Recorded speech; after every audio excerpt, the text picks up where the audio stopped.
tak tiba-tiba hilang je.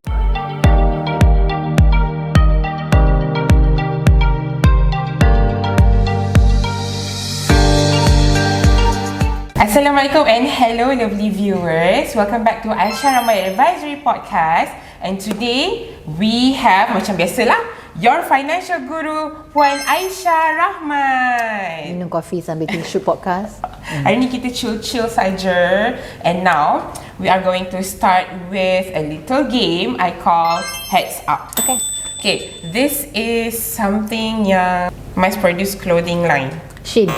It's not a brand, it's something more general. What do we call that? Shein, H&M. Fast fashion. Yes, fast fashion. Betul? Ya, betul. Saya victim fast fashion dulu. Sekarang saya dah A lot of us are. Sekarang saya dah taubat. Okay, this one, it's a dessert that you like. Something I like? Yeah, you like. Yao yao. Yes, yao yao. Only took a few seconds. Okay. Next one, it's an action that you do without thinking much, and a lot of our students pun have this kind of habit. Autopilot? No. ADHD? Something that involves fast fashion as well. Oh, spending. Okay, spending. Credit card. Consumerism. Shopping. Focus on, okay, shopping. Shopping. Okay. Shopping therapy. Shopping coping mechanism. Okay. Shopping spree. Window shopping. What do you call that? Window shopping. No, something that impulse you do shopping. Yeah. Sama lebih kurang macam impulsive buying, but it's only one word. You like to on that. Splurge. Yes, splurge. Hobby, part time. Okay, last one. Something that I think one of the things that you like. You use this during event, occasionally. Something yang macam last touch. Kalau you keluar, you have your outfit. Tapi kalau you keluar rumah, you need that as well. Sneakers. White sneakers. Kan? Tudung. No, it's not clothing, but it's something yang melengkapkan your appearance as well. Makeup. Something to do with your nose. Bronzer. Not on your nose, but something yang macam you buat. Oxygen. Dia ada dalam oxygen. It's in the breathing. Perfume. Yes. High-end perfume. Oh, high-end. Tak apa, duit suami. It's okay. Today we have a really interesting topic for us to share with our viewers, and it is something that you pun banyak kali sebut juga in our masterclass, our mastery, banyak lah. So those who have already attended our program, they pun macam dah banyak kali dengar benda ni juga. Our tajuk for today is Got TOYOL in your finances. Oh, finance pun ada TOYOL kan? Yes. And I pun recently learned that from Aisya Rahman herself. So sebelum ni pun I tak terfikir lah the TOYOL in the finances tu apa. Okay, now I know that some of you might be thinking, TOYOL? Isn't it something that we call macam Malay folklore punya macam horror thing? in this episode you are going to learn that these are not the only thing yang macam dalam Malay folklore, but it's also something that exists in your own bank account, in your own habit, and sometimes you sendiri pun TOYOL juga. So Aisha, the first thing, when we hear the word TOYOL, we think of the sneaky botak, creature, botak, kecil, ugly. Yang takut apa? Kacang hijau, is it? I don't know. Takut kacang hijau ke apa tak? Something like that. Why do you say the word TOYOL dalam finances? What do you mean by that? Because it's scary and often people avoid. Number one. And it's a surprise. Macam TOYOL, konsep TOYOL yang hantu tu, tiba-tiba barang hilang. Dia macam duit. Duit boleh tiba-tiba hilang. Duit tak tiba-tiba hilang je. Tapi that's why I panggil dia TOYOL. Many of us might have this financial TOYOL without they realizing that. How do we identify this kind of TOYOL? How do you know that some either you are the TOYOL or if you have like any other element or people or habit that they have yang jadi TOYOL tu sendiri? First, TOYOL ni sebab apa tiba-tiba duit hilang. A lot of people say, I don't know where my money went. It's not that you don't know, it's just that you don't track and you do not know how to tell your money where to go. When we don't tell our money where to go, it goes everywhere. And when it goes everywhere, dia macam air yang kita tuang, tuang, dia melimpah. Kenapa yang melimpah? Padahal orang yang tengah tuang tu dia tak control. Ada element of control, but we are not taught how to control our money because to us, ni duit aku, sekali aku lah. Duit tak cukup, tak apa lah, credit card lah. because we feel entitled. But just some reminder for you, for me, and for the people listening. Harta kita bukan harta kita. Technically, as a Muslim, harta kita pinjam. Kita kena pinjam dari Allah. And kita kena amanah, kena manfaat harta-harta kita ni. So, TOYOL yang pertama yang selalu nampak adalah impulse buying. Have you, impulsive purchase, right? Yeah, so same goes, me too. Now it's better. I still have impulsive, but because bila kita dah allocate, kan dalam I punya cash flow, ladies, I ada this thing called FU fund. FU fund. Jangan salah faham. For you fund. So my FU fund ni memang I akan letak satu sum. For example, berapa ratus. So I nak beli masuk Guardian tak jumpa pintu keluar ke, I nak beli barang kuda helmet ke, I nak apa-apa je lah, dia dah masuk kat situ because I dah notice my pattern. So TOYOL wanita ni bila dia stress, kita akan nak something to make us happy. We chase for the happy hormone. Ada 4 happy hormone lah, dopamine, oxytocin, serotonin, endorphin. And shopping ni dia ada kaitan dengan happy hormone dopamine. Dari bidang psikologi because I'm studying kan psychology right now. So shopping ni dia akan constantly bagi kita happy hormone. So sebab tu orang nak sentiasa happy. Nak sentiasa happy kena sentiasa membeli. Consumerism, hence the game you did earlier kan. But bila kita tak kawal benda ni, kita akan we would fall into this trap of impulsive buying all the time, and we don't allocate specific funds. Like me, I do now, but last time I didn't. So impulsive buying can happen anywhere, especially on days that we're depressed, gaduh dengan suami, gaduh dengan boyfriend, bad day at work, so many things. Right, yang pertama. Yang kedua, impulsive buying ni dia ada connection dengan credit card. So dah lah kita tak factor in the impulse FU fund. Lepas tu nak cope macam mana? Credit card lah. Mana lagi sakit bila you nak membeli sesuatu? Contoh, nak beli iPad pakai cash lagi sakit atau pakai credit card lagi sakit? Pakai cash lah kalau ikut. Pakai cash you akan macam, bayangkan you tak ada credit card, dia akan pause kan? Aku tak mampu lah, aku ada 1,000 je dalam bank ni, nak beli iPad yang 1,000 ni, you fikir tau. Tapi credit card dia bahaya sebab you tak fikir, you tak rasa. Tapi kalau cash rasa tak? Beza kan? So sebab tu ramai orang tak pakai credit card lah. But for me, it's not about credit card ke cash. It's about you understanding yourself and telling your money where to go. So tu credit card. Ketiga adalah FU fund only became a reality because I noticed my pattern. I used to impulse purchase. I used to have very bad credit card debt. And then I realised, okay, I know that there's a pattern. Kalau I bad mood, I nak something. Ice cream ke, kuda ke, shopping ke. Yau kan. So, yau tu pergi sorang-sorang kan, tak ajak korang kan. Kejam betul dia ni. So, kena adalah FU fund tu. So, you boleh panggil fund healing. You nak panggil apa fund tu? Healing jugalah. Healing, fund healing. So at least you just letak healing, allocate budget. Okay dah.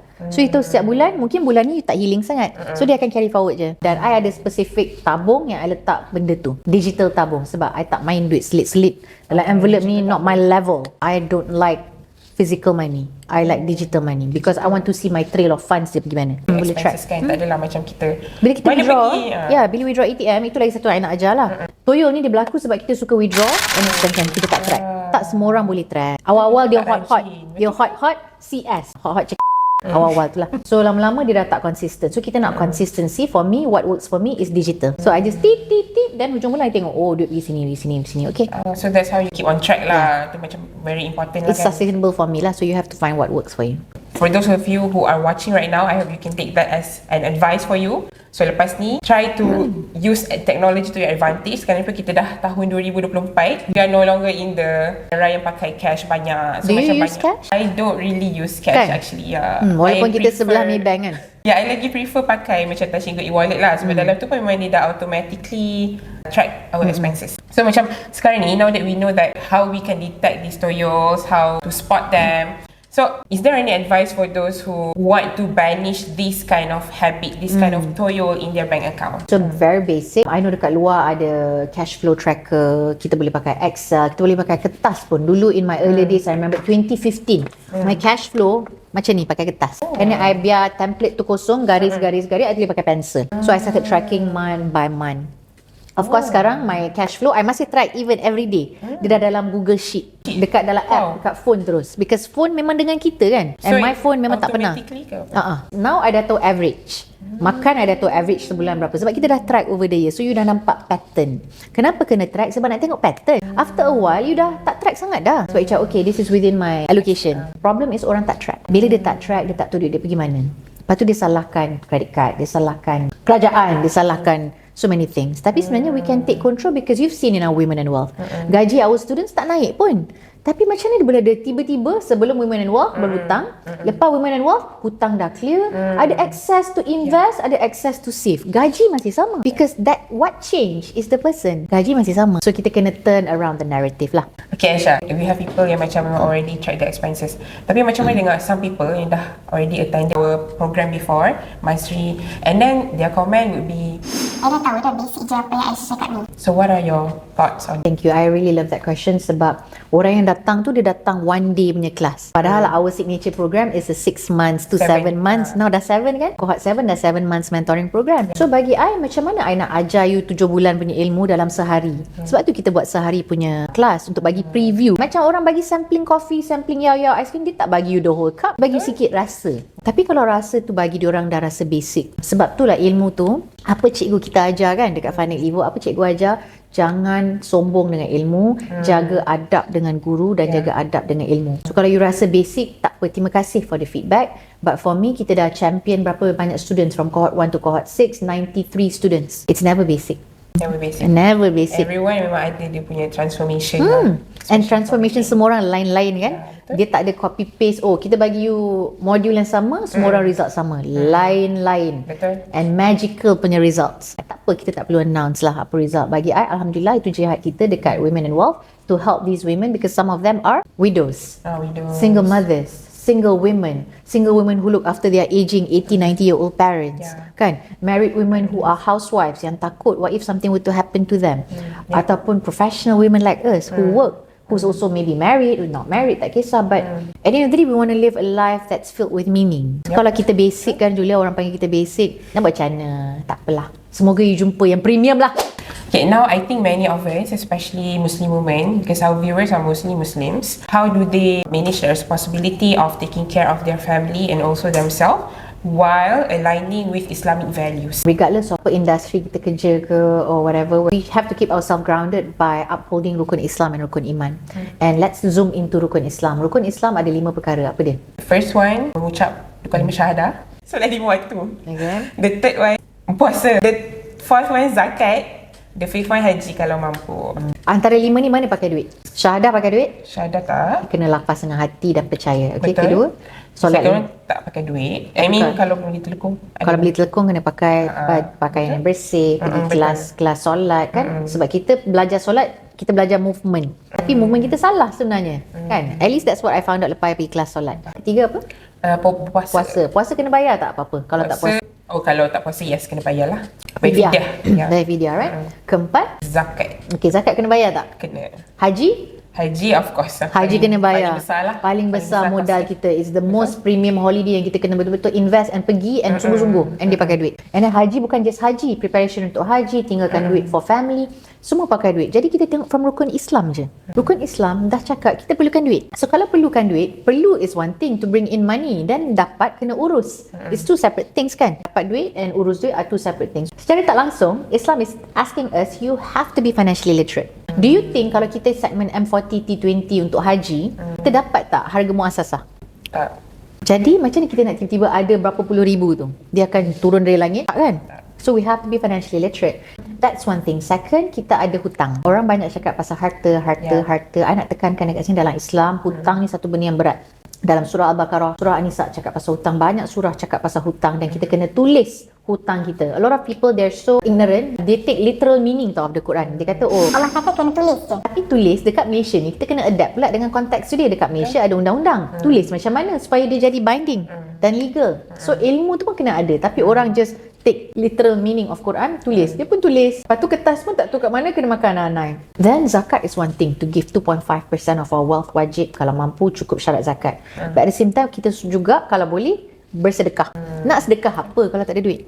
So coming back to TOYOL, apa TOYOL ni? I punya TOYOL tu lah impulsif. Impulsif kan? So kalau impulse tu kan Julia, and then you letak allocation macam IFU fund, you rasa jadi impulse lagi tak? Tak lah. Sebab you dah macam okay, oh ni estimate budget I. Jadi kita ubah ke arah tu dan kita tengok dia impulse tu dia akan spiral down to debt, spiral down to anxiety, depression, unhappiness, because we always think, oh I need to continuously earn more. Tapi sebenarnya kita dah tengok result Women and Wealth, dia still gaji tetap sama. Tapi boleh save, boleh invest, boleh macam-macam, boleh pergi holiday, because it starts with us. My message is, like what we always say, money is not everything, but everything needs money. Because of money, orang bercerai. Because of money, kalau I as an employer, kalau kita tak ada duit, I tak boleh bayar gaji team dan I akan aniaya korang dan korang tak boleh bagi mak korang duit. Dia jadi domino effect tau. So, money is not everything, but everything needs money. So, kita bila dah tahu tu, kita kena ada literacy. That's why you and I and our team, kita invest. Buat kelas kecil, kelas besar, buat masterclass sehari to go all out. Sekarang dah ada demand, suruh pergi Sabah, suruh pergi Johor. Ya Allah, I need private jet. So, need money juga. Right? Need jet, need car, need this, need that. So kenalah ada literacy. Nasib baik kita memang financial literacy training provider. So kita nak ke depan, we want to go all out to spearhead this change. Because I think what's unique about Women and Wealth, about us, is that it is From women Women to women. to women. So dia lain. Kalau I tanya ada tak untuk lelaki, jawapan dia tak ada. Nahi, don't want. Okay, pergi suruh suami you buat lah. Suami I pun tak nak buat. So maybe suami you boleh buatkan. So macam mana kalau some guys, kalau macam I buat live TikTok kan, kita ada live TikTok almost every day. Ada sesetengah lelaki lah, viewers lelaki, dia tanya Kenapa untuk wanita sahaja? Sebab boleh dek. sebab selalunya I jawab ni lah, I jawab macam I boleh jawab macam tu, you tak boleh jawab macam tu. Macam ni you jawab.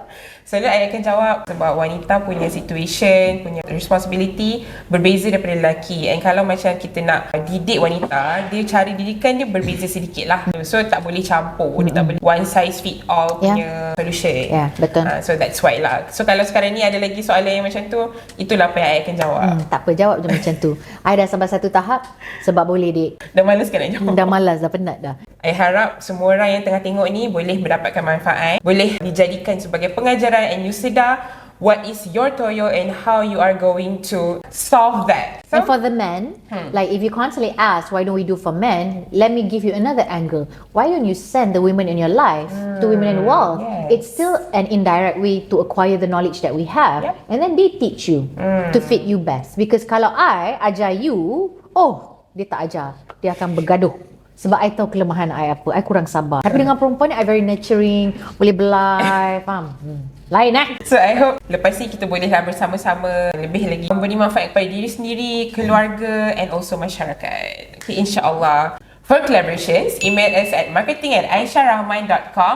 Don't forget to watch, like, subscribe, leave comment and share with your friends, your family, your mom, your bestie, semualah supaya kita lebih lagi berilmu, insyaAllah. And for those who want to have a preview of our Women in Wealth mentoring program, I invite you to our Women in Wealth Masterclass happening on 1st December at Tropicana Gardens and Resort, Kota Damansara. See you. Come dengan kawan-kawan sebab let's start the new year 2025 with your financial strategic planning. It's time to end our episode today. See you next time. Goodbye.